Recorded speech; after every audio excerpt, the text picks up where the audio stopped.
اللہم صلی علی محمد و علی آل محمد وبارک وسلم۔ دوستو، جیسا کہ آپ سب جانتے ہیں کہ ذی الحج کا چاند نظر آ گیا ہے۔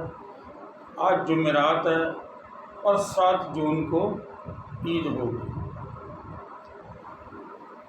یہ قربانی جو اللہ تبارک تعالیٰ نے جاری کی ہے، اس کا مطلب کیا ہے، اس کا مخرج کیا ہے، آج ہم اس پہ بات کریں گے۔ کیونکہ اللہ تبارک تعالیٰ نے کوئی بھی کام بغیر حکمت کے تو کیا ہی نہیں۔ قربانی میں بہت بڑی حکمت پوشیدہ ہے۔ وہ حکمت یہ ہے کہ قربانی میں حیات ہے، زندگی ہے۔ دوستوں سے درخواست کروں گا، چینل اچھا، ویڈیو اچھی لگے تو لائک بھی کریں، سبسکرائب بھی کرو، دوستوں کے ساتھ شیئر بھی کریں۔ سیدنا حضرت ابراہیم علیہ السلام ایک خواب دیکھتے ہیں اور اس خواب کی تکمیل کے لیے اپنے بیٹے سے بات کرتے ہیں، اور آپ قربانی کے لیے دونوں باپ بیٹا راضی ہو جاتے ہیں اور چل پڑتے ہیں۔ قصہ تو کافی لمبا ہے، دوست جانتے ہیں، اس لیے مختصر کر رہا ہوں کہ وہ باپ کیسا باپ تھا، وہ بیٹا کیسا بیٹا، حضرت اسماعیل علیہ السلام، کہ جس نے اپنی زندگی کو فوقیت نہیں دی، اللہ کے حکم کو فوقیت دی۔ یہ وہ عمل ہے جو قیامت تک مجھے اور آپ کو یہ پیغام دے گیا ہے کہ اے حضرت انسان، اللہ تبارک تعالیٰ وہ ہے کہ وہی اس زندگی، اس موت کا مالک وہی ہے۔ لہذا اگر کبھی وہ تم سے زندگی مانگے اور کہے کہ میرے نام پہ سر کٹواؤ، تو دیر نہ کرنا، جلدی اس کا یہ حکم مان لینا۔ یہ حضرت اسماعیل اور حضرت ابراہیم کا پیغام ہے۔ آپ بھی جانتے ہیں کہ میں بھی جانتا ہوں، کائنات کا ہر انسان جانتا ہے کہ اللہ تبارک تعالیٰ کو نہ تو گوشت چاہیے، نہ خون چاہیے، وہ ہر کھانے اور پینے سے پاک ہے۔ تو پھر یہ قربانی کا سسٹم اس نے کیوں جاری کیا؟ وہ اس لیے جاری کیا، وہ یہ چاہتا ہے کہ میں اپنے غلاموں کو آزماؤں، کہ جس کو میں نے دنیا میں اپنا خلیفہ بنایا، کیا کل میرا حکم آ جائے کہ تم یہ کوٹھی، یہ کار، یہ بنگلے، یہ گھر، یہ بیوی، یہ بچے، یہ بہن، یہ بھائی، یہ والدین چھوڑ کر، دنیا کی ساری نعمتیں چھوڑ کر تجھے قربان ہونا میرے نام پہ، کیا اے حضرت انسان تو اس کے لیے تیار بھی ہے یا نہیں؟ جو بندہ بھی اللہ کے نام پہ قربان ہوگا، اس کو اللہ تبارک تعالیٰ آخرت میں کبھی نہ ختم ہونے والی زندگی دے گا اور جنت الفردوس میں اعلیٰ سے اعلیٰ مقام دے گا۔ یہ آزمائش ہے بنی آدم کی، کیونکہ اللہ تبارک تعالیٰ نے جب مجھے اور آپ کو اس دنیا میں خلیفہ کیا ہے، کیونکہ کل کائنات میں جتنی بھی اللہ تبارک سبحانہ تعالیٰ نے چیزیں رکھی ہیں، یہ ساری کی ساری حضرت انسان کے لیے ہیں۔ انسان کس کے لیے ہے؟ اللہ کے لیے۔ ہم نے کہا بھی ہے، قالوا بلا، بے شک تو ہمارا رب ہے۔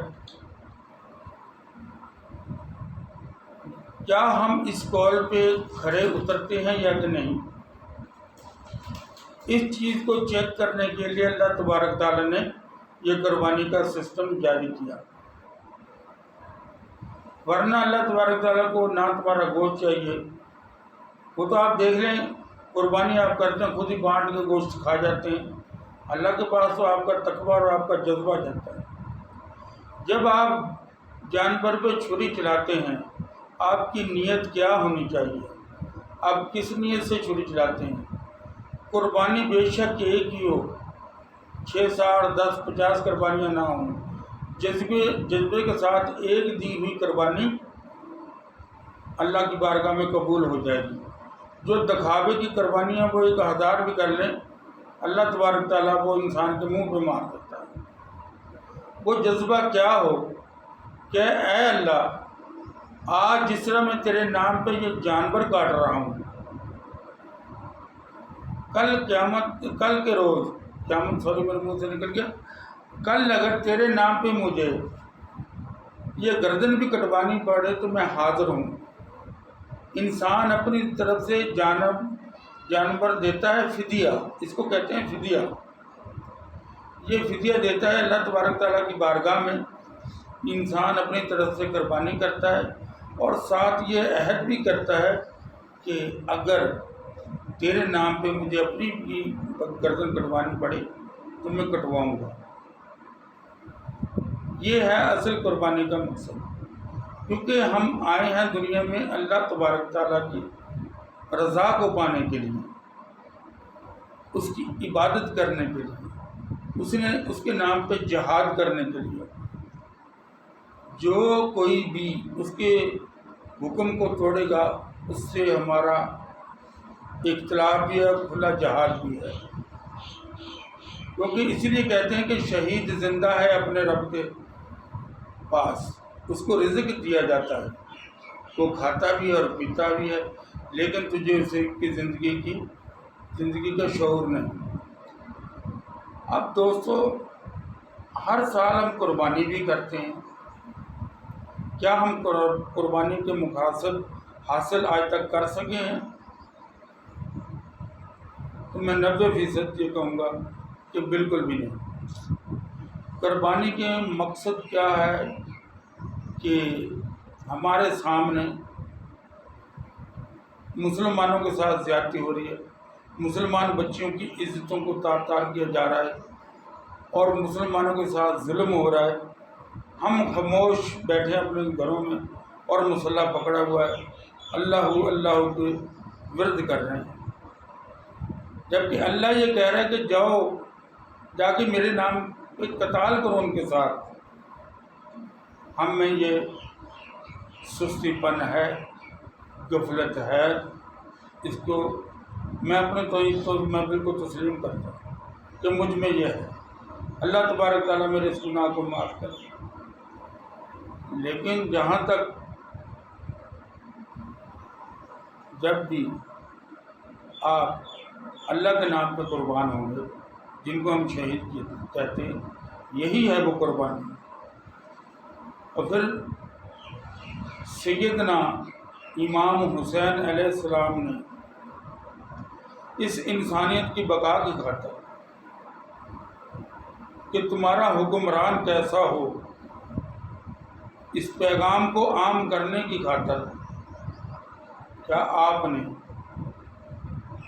اہل بیت کا خون نہیں بہایا؟ اللہ کے نام نہیں دیا؟ بالکل دیا۔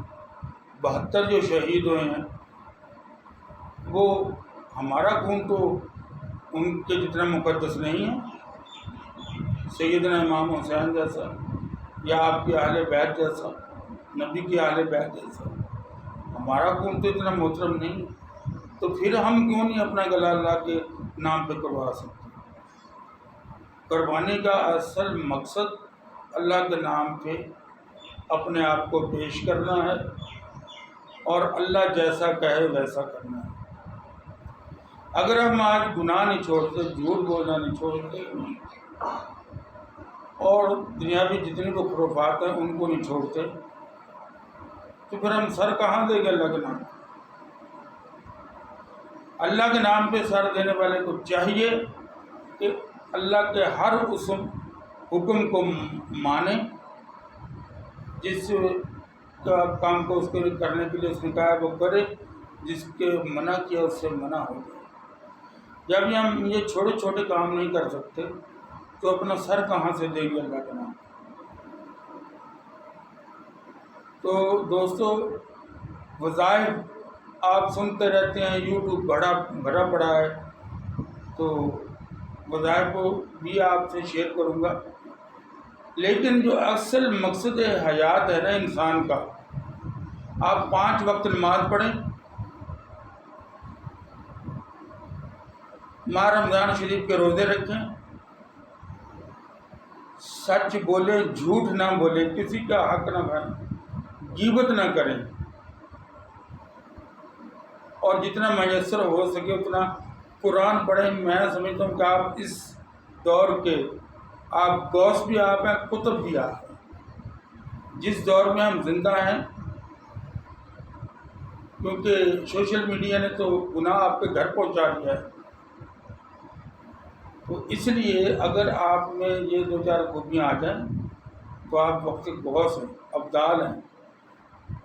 اگر آپ نے جھوٹ چھوڑ دیا، غیبت چھوڑ دی، حرام کھانا چھوڑ دیا، اور صرف جتنا میسر آتا ہے اتنا قرآن پڑھتے ہیں، اور نماز 5 گانا آپ ادا کرتے ہیں، اور اللہ سے ڈرتے ہیں، ماہ رمضان شریف کے روزے رکھتے ہیں۔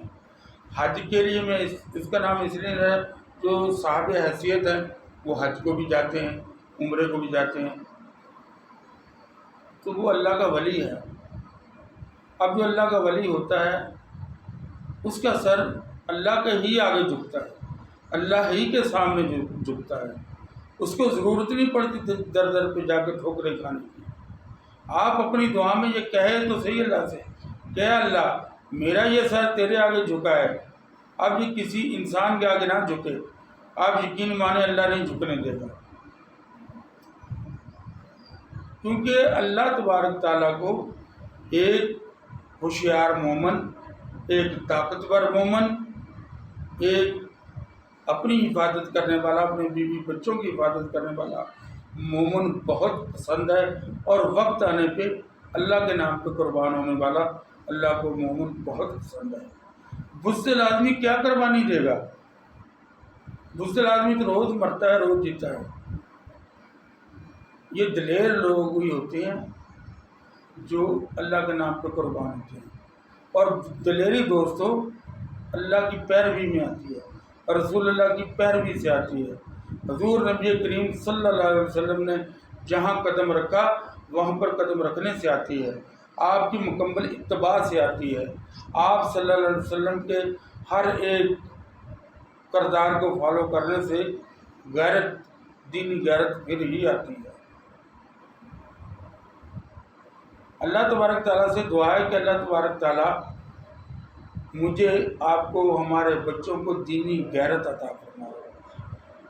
رہا ان 10 دنوں کا وظیفہ، تو ان 10 دنوں کا وظیفہ، بہترین وظیفہ، بہترین عمل یہ ہے کہ آپ ہر نماز کے بعد یا کسی ایک ٹائم 5 تسبیح لا حول ولا قوت الا باللہ اور یہ آپ پڑھیں، یا تو 5 ایک ہی نشست میں پڑھ لیں، یا ہر نماز کے ساتھ ایک تسبیح پڑھیں لا حول ولا قوت الا باللہ، اور کوشش کریں کہ اس کے ساتھ اول آخر ایک تسبیح درود شریف کی، جو بھی آپ کو یاد ہو۔ السلام علیکم۔